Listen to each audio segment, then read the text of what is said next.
Hello, I'm going to talk a little bit about flexible budgets. Let me go ahead and pull up the Excel sheet here.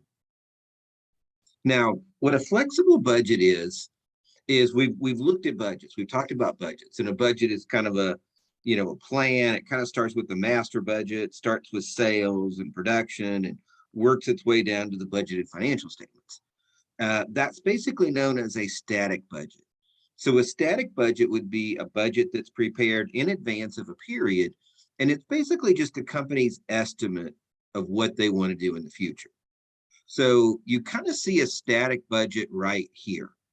And the static budget basically would be how many units the company expects to sell times the sales price would give us projected sales.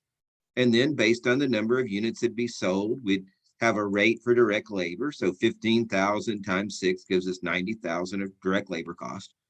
15,000 times 5 gets us 75,000 of direct materials cost, and 15,000 times 3 per unit gives us 45,000 of variable overhead cost for a contribution margin of 90,000.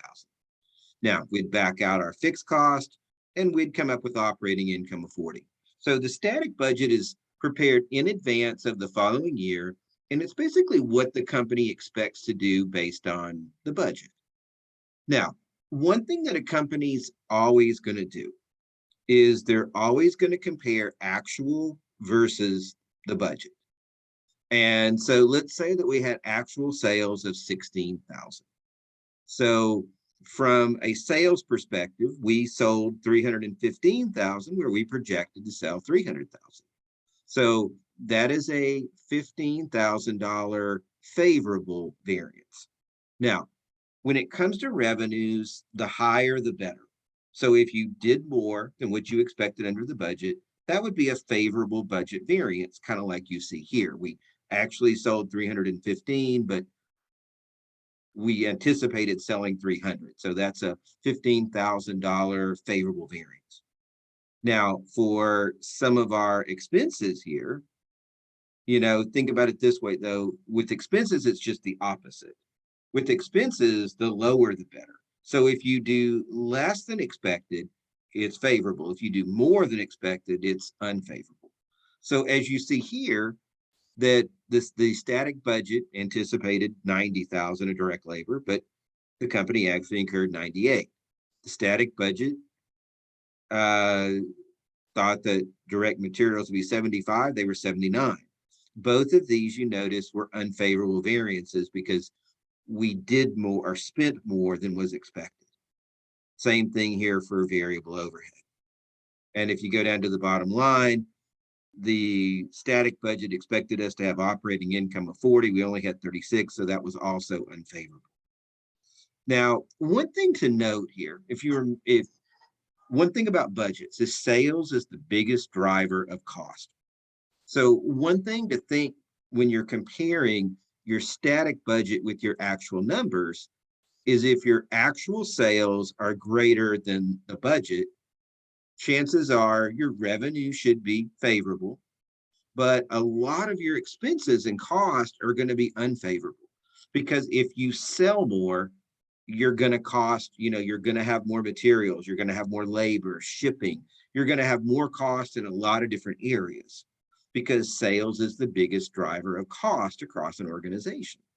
So companies will always compare these two, but sometimes it might not be a really good comparison in relation to seeing how well are you managing your cost.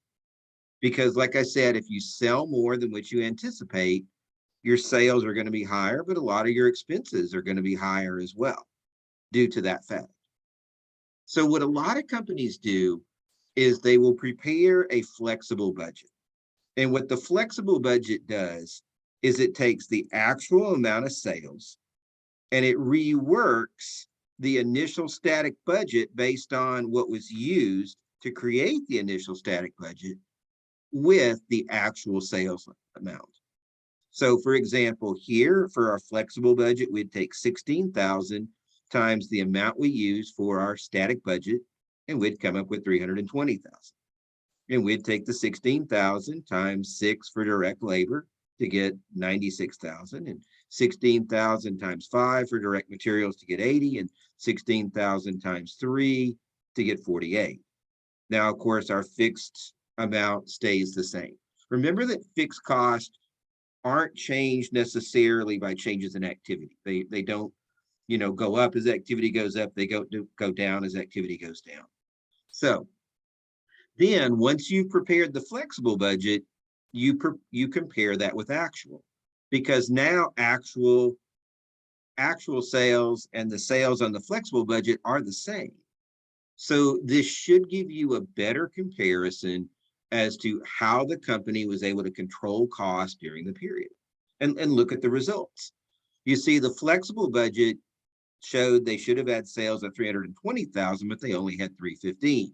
So they had an unfavorable variance in regards to sales. Remember, with sales, the higher the better. So if you sell more than what's expected, it's a favorable variance. If you sell less than expected, it's an unfavorable variance. Now, look at some of the cost here. Direct labor was 96, but they actually incurred 98. So that's 2,000 unfavorable. Remember, with cost, the lower the better. So in this case, actual results were over the projected flexible cost. And so 2,000 unfavorable. Now, materials, direct materials on the flexible budget showed 80. Actually, they were 79. So that's 1,000 favorable variance. And 52,000 actual variable overhead, 48,000 what was on the flexible budget. So that was 4,000 unfavorable. So the contribution margin was 10,000 unfavorable. And also notice the projected earnings. The flexible budget says they should have made 46. They only made 36. So that was also 10,000 unfavorable. And of course, there was no difference with the fixed cost in this case. So companies always they prepare a static budget, which is what they think they're going to do for the next year before the year begins. They compare it with actual numbers, and then they prepare a flexible budget using the actual sales amount and the criteria used to create the static budget. Then they compare the actual totals with the flexible budget, and they look at were they favorable or unfavorable, and the flexible budget gives them a better estimate of how well the company is managing cost. Thank you, and have a great day.